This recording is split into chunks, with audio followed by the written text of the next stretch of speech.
Welcome everybody to episode 4, episode 4 of Who's Funnier Battle of Weekend Update. So once again, Richard and I challenge each other to see who could be funnier in a remake of SNL's Weekend Update. This week we continue with the format of matching the number of minutes that each of us has instead of the number of jokes. So we're going to need your help to decide who's funnier. And please, simply, just write the name in the comments section. Don't text us. Don't send a flare up in the sky. Don't do anything, but just write the winner's name in the comments section. Anyways, let's get right to it. It's Weekend Update. As many restaurants begin reopening to only a 50% capacity, many of them are choosing to fill their empty dining rooms up with mannequins to give the illusion of being fuller. Cracker Barrel has decided to do the same, but instead of using mannequins, they'll be using Confederate statues. Many people were shocked when Quaker Oats announced that they would no longer be using Aunt Jemima to promote their pancake syrup.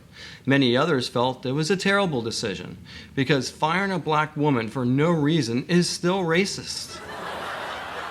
Johnson & Johnson announced this week that they're offering a diverse selection of Band-Aid colors in a move to be more inclusive. I don't think many people realize how inclusive this decision was. I mean, they did add shades of black, brown, and even presidential orange. I think the only color that they forgot was Fauci white. In Texas, there was a bizarre spike in COVID-19 cases amongst blonde white women in the 20 to 35 age range. Health officials were baffled, finding only a link to D-cup breasts. Then all the questions were answered when it was announced that Dallas Cowboys running back Ezekiel Elliott tested positive. The biggest and most violent American riot of 2020 has engulfed the city of Boston immediately after the release of images that we will show you now. Be warned, these images are disturbing. Apple announced a new phone feature that allows your camera to be turned on automatically and start recording when you speak, "Hey Siri, I'm being pulled over." Strangely, Trump said that that's what he hears Melania saying every night when he gets into bed. Apple announced that the command, "Hey Siri, I'm being pulled over," wasn't their first choice, and that they were considering other commands like, "Hey Siri, I'm going to confession," or, "Hey Siri, Biden's sniffing my hair," or the very popular, "Hey Siri, I have a meeting with Trump." When Jeff Bezos, CEO of Amazon.com, heard about Apple's new recording feature with Siri, he laughed and said, "Rookies, our Alexa records your conversation all the time." South Korea had been asking to meet with North Korean dictator Kim Jong-un for several months, partly to ascertain whether he is alive. Jong-un's sister, Kim Yo-jong, spoke to South Korean officials this past Tuesday, saying, "My brother's in perfect health. He's breathing like a champ, and he's not laying in a bed or anything. We can have a meeting tomorrow if you want. My brother wants to meet with you guys so hard. Disclaimer, if by crazy chance our meeting site is blown up, we're booked until 2025. But when available, my brother wants to meet with you guys so hard." In the negotiations between the United States and North Korea, President Trump decided to really up the ante and bring him a signed copy of Elton John's Rocket Man CD to North Korean leader Kim Jong-un. Unfortunately, Kim Jong-un was unimpressed and told President Trump he needs to try harder, because when Rodman came to visit, he at least gave him head. 3 NYPD officers were hospitalized after complaining about a funny taste in shakes they purchased from the Shake Shack. The NYPD chief of detectives quickly put a stop to the poison cops narrative by stating, "After a thorough investigation, it has been determined that there was no criminality by Shake Shack's employees."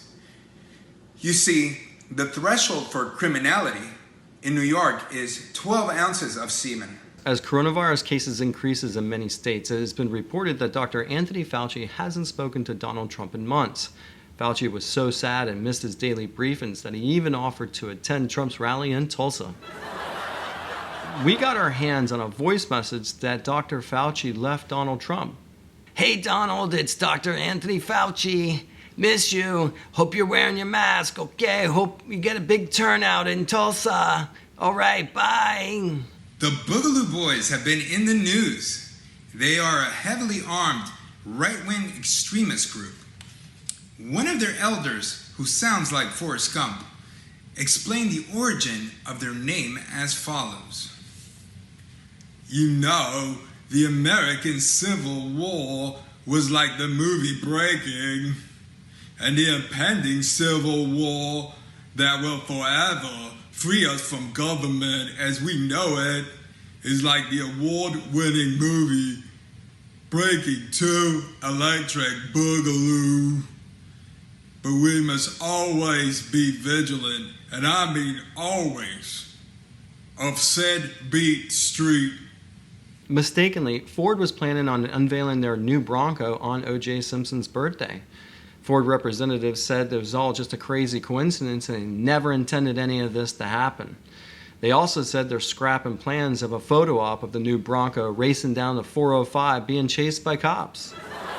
The Quaker Oats Company is retiring Aunt Jemima as the symbol of their pancake syrup.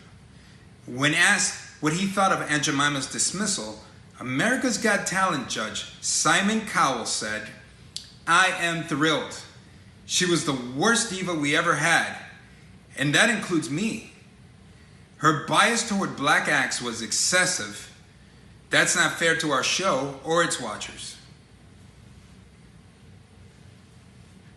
We're talking about Aunt Jemima, right?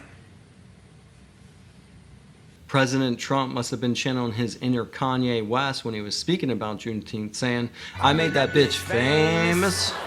President Trump doubled down on his claim, saying nobody has even heard of Juneteenth until he started talking about it. What really shocked everyone is when Donald Trump said he was looking forward to his June 14th birthday falling on Juneteenth. One Twitter user proposed the question, "How old were you when you found out Juneteenth was on June 19th?" Trump wrote, "Today years old." Tesla's Elon Musk and Canadian singer Grimes have named their newborn baby X-Ash A12. They wanted a name that had good password strength, as well as a name that exhibited an outstanding chess move. Denzel Skinner, a former Taco Bell employee in Youngstown, Ohio, claims he was fired because of his refusal to take off his Black Lives Matter face covering. Taco Bell quickly refuted his claim, saying Skinner was not fired because of his face covering, but for the 13 bean burritos in his pockets. This week, the 80-year-old House Speaker Nancy Pelosi ordered the removal of 4 Confederate portraits from the House. As the portraits were being hauled away, Pelosi was reflective and said, "It feels like just yesterday we were putting them up." It has been reported that Vladimir Putin has installed a disinfection tunnel that everyone must pass through if they plan on being in the same room as the Russian president. At the same time, Melania Trump got super excited when she got a 4-star rating on her Facebook recommendations for disinfection tunnels. In a shocking revelation in John Bolton's new book, he claims that President Trump asked the Chinese leader Xi to help him win the next U.S. election by buying some soybeans and some other agricultural products. Not sure if the Chinese leader agreed or not, but they did send us the coronavirus. This week, Walmart has announced that they're testing self-checkout only locations with no cashiers. Upon hearing the news, many loyal Walmart customers have responded by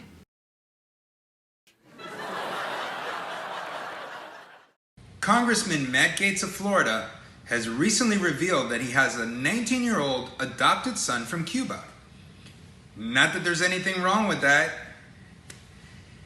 He's lucky he only had to compete with this man, and not the Tiger King, aka the King of Sons.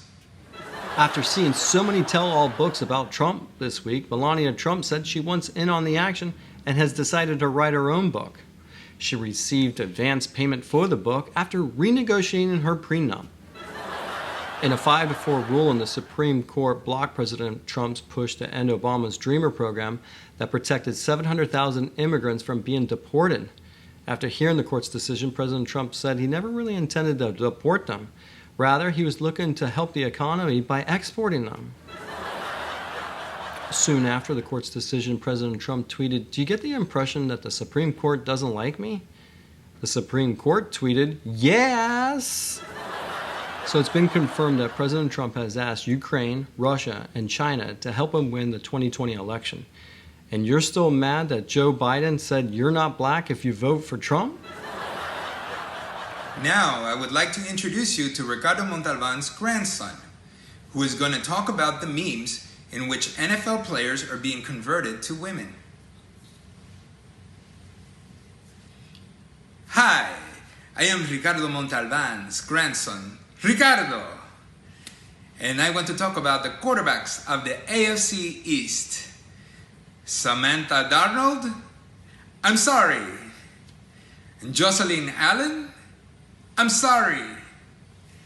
Tuana Tango Bailoa? Yes. And since the Patriots don't have a real quarterback, they're going to get 2 chances. Thomasina Brady? Maybe. Wilhelmina Belichick? I'm sorry. The Miami Dolphins win!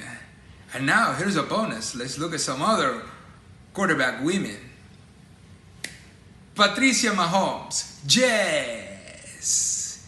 Gina Garoppolo Lopez. Yes. Michelle Trubisky. Oh, looks like one of Jeffrey Epstein's girls. No thank you. B. Roethlisberger. Looks like Weird Al in fat. I'm sorry. Marcy Mariota? Yes. Yes, Hawaii has good genes. Drew Lock? Yes.